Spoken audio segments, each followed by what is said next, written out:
Welcome steaming. How are we? Good afternoon. Article 61. Look, I broke my mug. I broke my mug. That's not good. I'm not a happy bunny. Yeah, hello. Anyway, welcome to any first viewers to the videos. I'll try and cover the mic from the wind because it's a bit windy out here. Today we've got a VW, another naughty car, and today's problem is power steering. Power steering, and in this car in particular, electric power steering. Oh my god, what a devil's invention that is. Yeah, why they decide to use electric power steering, I'll never know, because there's nothing wrong with fluid power steering. It's basically the same system. I mean, you've got a fluid power steering system on this, from the steering rack to the pump to the reservoir. That is exactly the same as any other car, but in this car they've decided to fit an electric motor.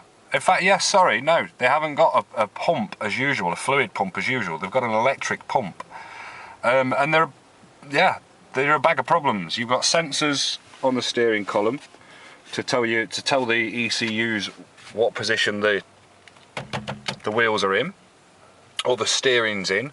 That speaks to the ECU and speaks to the ABS, and you know, it's supposed to give you better control and better stability and all the rest of it, but it just gives you a headache and lots of problems that are expensive to fix.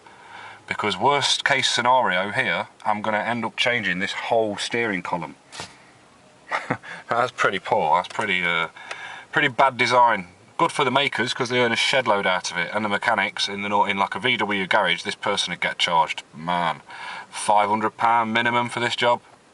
Anyway, let's not talk about money. Let's talk solutions. Okay, so when this car's driving along and you turn the wheel, so turn around a corner, normally at slow speed, which is, I assume, which is when the voltage could be lower at slow speeds, because this has had battery problems.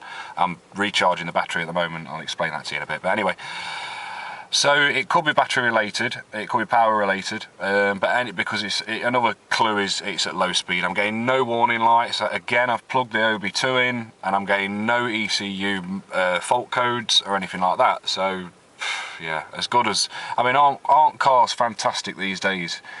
We fit them with all these computers, and we make it mega expensive to take them to the garages and fix because they're so complicated nowadays. And they don't even tell us when there's a problem on the car. I mean, yeah, okay, let's go back to older cars when it's simple and stop wasting our money on this crap. Right, so no warning lights from a car that's cutting out, the steering's failing, the ABS is failing, but yet the engine management light is still not registering a fault, thinks the car's fine. So great design. Great invention, thanks for that. What's happening is, in this car, my clues are the ABS warning light's coming on, the stop warning light's coming on, and also you see there, that steering light, the little steering wheel there, this electronic, that tells you it's electronic steering too as well, and that goes amber and red. In relation to how serious the problem is. I've got an amber steering light coming up, so it's a medium problem. I wish I could find a better word. It's a medium problem, so it's an amber warning light, so you know, it's not catastrophe. But in this case, it's cutting the car out. You start the car up and it's fine again. The steering works fine, blah, blah, blah, blah, blah. So, because the OB2's coming up with nothing, what I've done is hello, I'll speak to the camera now, hi. What I've done is, because the OB2's coming up with nothing, and no engine codes, I've had to follow the clues, and my clues are the ABS. Because if it was a steering problem, you don't necessarily get ABS problems with that. They're kind of two separate systems. They are in this to some extent, but with the electrical steering, it's probably got something to do with it. It seems like it has. Anyway, so what I've done is, and what you should learn to do is, when you're finding car faults out, is type the specific problem you have with the year of your car, the type of your car, type it into your search engine, and then there's a plethora of forums out there where people have had these exact same problems. They've typed it in and they've got answers from mechanics and engineers and all the rest of it. it's a Bible for me. It's like a Bible for me. It's a little Haynes manual, the internet's world Haynes manual on every problem, every car. So I've done that. I've googled it and I've typed in ABS warning light and power steering warning light intermittently coming on. Car cuts out. So I've been as specific as I can, and it's come up with plenty of answers. So I've got loads of answers on it, and the answers point to speed sensors when these two lights come on at the same time. Someone had pretty much exactly the same problem as me, which was fantastic. That's just what you want to find. You want to find someone with as specifically close to your problem as it can be, because then you know you're going to be reading the answer that's more relatable to your problem and probably going to be the right direction to go. Don't take anything for gospel. It doesn't have to be the right answer. You can lead yourself down done it many times. You can lead yourself down the wrong track by doing this. So they're just clues. You're just looking for clues, common problems. Lots of cars have common problems and common glitches, weak points, where the designs haven't been brilliant. They've tried to save money and this, that and the other, and the designs haven't been great. So it's a weak point on the car. It's something that commonly fails, and that's why you find it in these forums. I think I've got a little spider on my finger, itching me away. So yeah, you're looking for clues, common faults, common problems, so you go onto the forums to do that. I've found a clue, and they're saying people are suggesting it's the speed sensors on the car, which is the ABS sensors basically. Now I'll just take you around to the outside of the car where I've already been doing some work. Turn that off, save the battery. So it's Penny. Hi Penny. Here's my car. Aren't you lovely? There you go. You can see we've already been busy. Let me have a bit of my tea. I broke my mug, look. Oh. Not happy about that. Not happy about that. I broke my mug. That's not good. Right, so as you can see, I've got the battery on charge because, like I say, we've got battery problems with this. Or sorry, it's had battery problems. The guy was saying that it's been jump charged a lot in the past. So I'm just putting it on a charge now. There's just a slow trickle charge, that is. It's just going to build the battery up nicely. That charger's about 90 quid and it's got plenty of settings on it. I'm going to go into that on another video because that's a whole new video. That's a whole different video, that is. Oh, sorry, let me get my torch because you won't be able to see anything. Where have I put my torch? There. As you can see, I've had drills out and all sorts, so this story gets yeah, interesting. Okay, so as you can see, I've totally stripped this side down because I'm going for wheel sensors and ABS sensors, which are all behind here.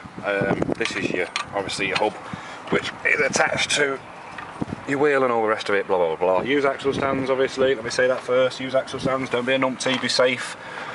Always be safe. Okay, so anyway, ABS. That is the hole to the ABS sensor or the speed sensor, and this is the speed sensor. Okay, so that, let me take that out because I've already took that out there. That fits. Just let me get my torch on. So I need about 10 hands for this. Doing quite well here considering.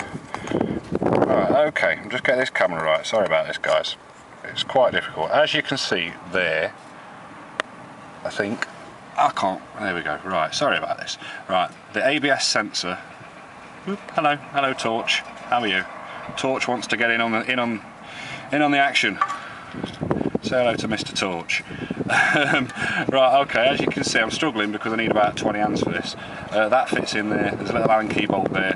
When you're taking these out, man, they're stuck in.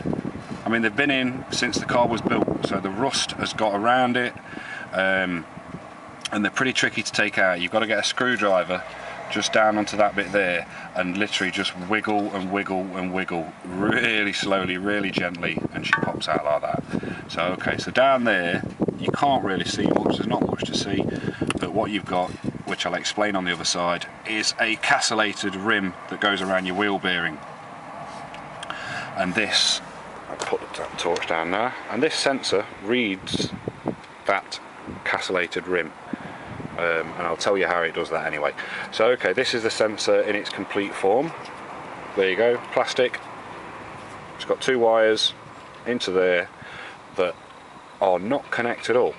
and I'll explain later, but the connection is made and that fires off a signal down this wire here, going here and around here and up here onto your ABS brain, and then it tells this and all the rest of it to pump. As you can see, I've took the caliper off. I've showed you on another video to that. I will link that to that because I will make a quick point about the wheel discs.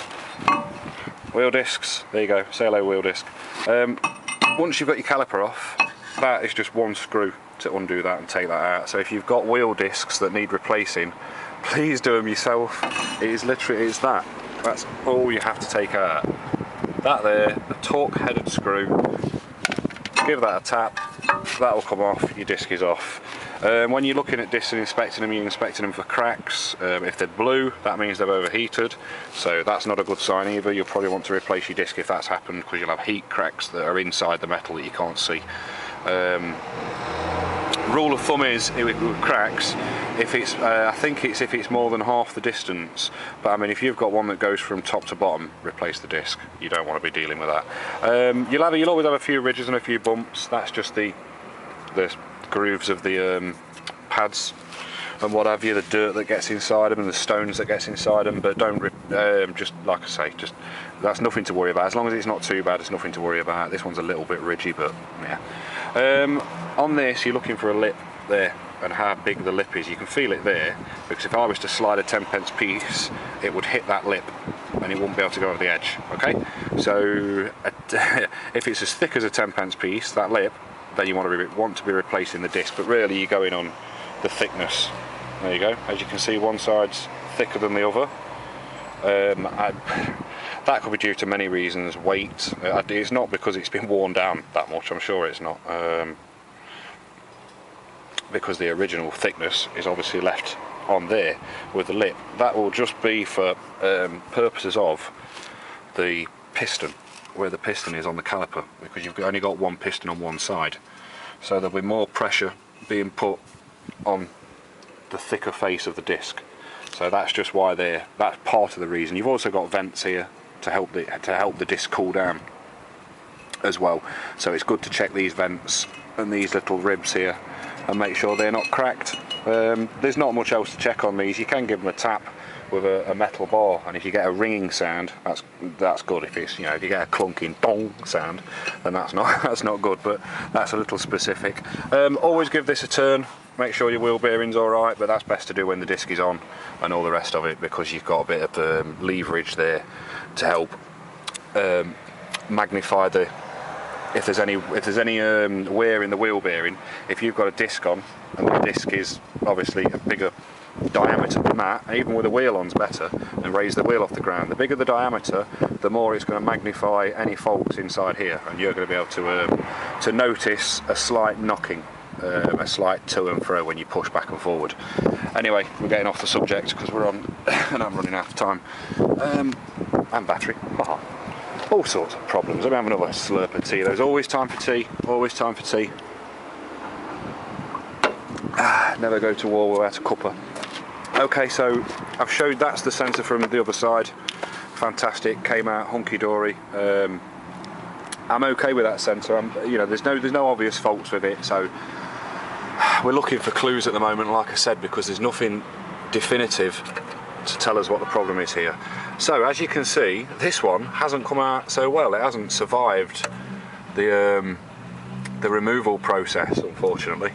That it happens. Look, this is no shame on my part. Any mechanic will tell you some parts on some cars have just been in that long and they've not been greased when they've been put in, that the rust has got there so much that I've tried my best to be gentle with it, but it just didn't work. As you can see, same this side. It just didn't work and it ended up cracking. So obviously it's cracked it.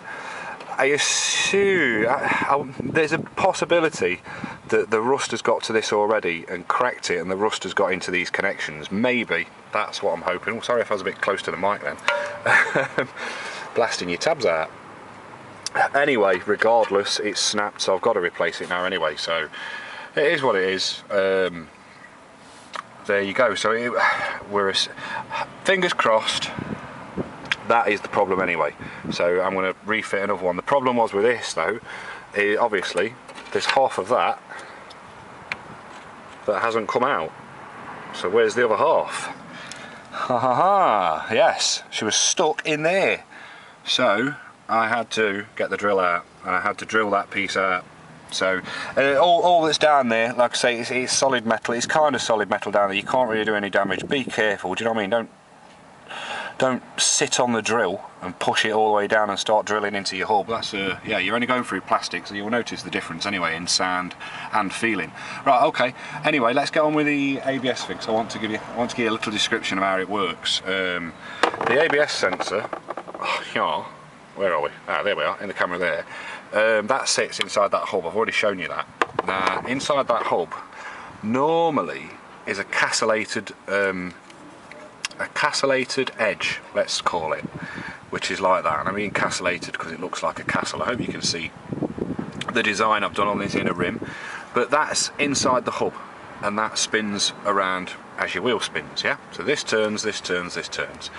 That little dot, that little rectangle there represents that sensor, okay? So that sensor sits there just above, just skimming the teeth as they spin round.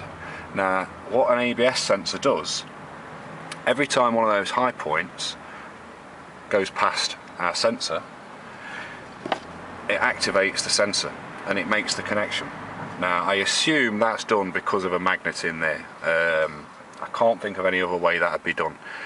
So there'll be an electrified magnet, because one of these leads, one of these connections in there will be live, and then when that passes it, it'll make the connection and then fire up the other end of the wire and go back to the ECU and tell the ECU that the wheel is turning and it's just past one of those teeth. Yeah, now you imagine your wheel, I mean that is probably what, that big, and your wheel's like that, so that is turning super fast. Okay, so it's tooth dip, tooth dip, tooth dip, tooth dip, which this does it in binary, so it's 10 10 10 10 10 10. Okay, so that's how that works. That fires up and the computer reads the speed of the car from that, and it also reads, more importantly, if the wheel has stopped turning. If one wheel, if all the other sensors are reading that the car's turning, and then this wheel suddenly says no, it's not turning, then your car believes that the brain of your car then believes that this wheel has hit a patch of mud or ice and it's locked up and the brakes have locked up. So you probably are braking at the time when that happens. Okay, so if one wheel, let's say one wheel does hit a patch of ice and that happens and one wheel stops moving, so that is going to affect your steering, it's going to spin your car out, all the rest of it. That's why you see these videos, these fantastic videos where they're all spinning out. Normally because one wheel's locked up and the car pivots on the wheel that has stopped turning, and the wheels that are still free moving will turn around that pivot point. I hope you're following this. I kind of I'm in my head, I've got a little picture in my head. Anyway, so what an ABS system does, because it's realised that this wheel isn't turning, it actually releases your brake. An ABS system takes your brakes off, believe it or not, to make you brake faster. Your ABS system releases your brakes, believe it or not. But then it puts them on again really, really quickly, and it gives that pumping action. It's on, off, on, off, on, off, on, off, on, off. Because when a wheel has stopped moving and is skidding across the floor, it has then reached its maximum braking point. Yeah, maximum braking effort, and that car cannot slow down any more. So to speed up the braking, they found it better to fit an ABS system that pumps the brakes, which is why you get that rattling feeling on your foot when you come to a skidding halt, because that is the ABS motor pumping the brake pedal on, off, on, off, on, off.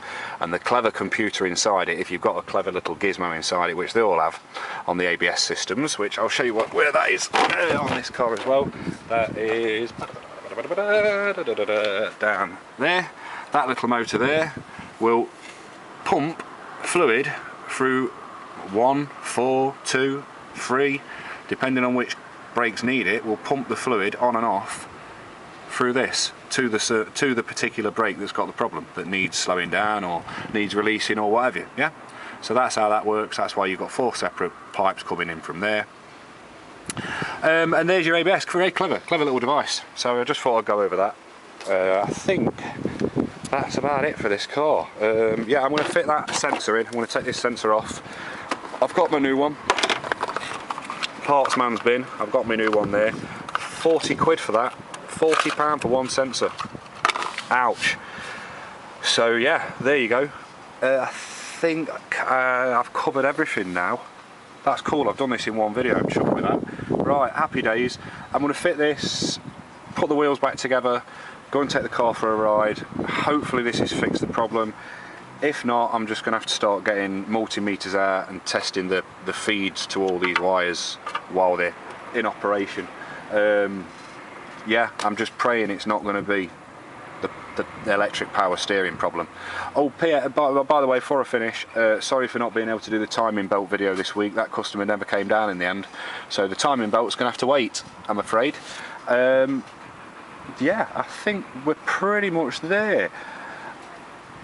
Yeah, I think that's it. I mean, I've given all the other wheels, just to have a quick check of the other sensors. I've jacked the wheels up all the way around the car and gave all the wheels a spin. Just to make sure the wheel bearings are okay. I've checked the wiring behind them. They all look okay. That's the problem without the gear to test these out. I just need to get a multimeter. It's not an expensive thing. They're £5 from, I think you can even get them from the pound shops now. But yeah, you just need a multimeter. I'll show you how to do that if needs be, if we need to come back to this. Right, for now, I'll see you later. Be safe, be happy, spread love. See you later.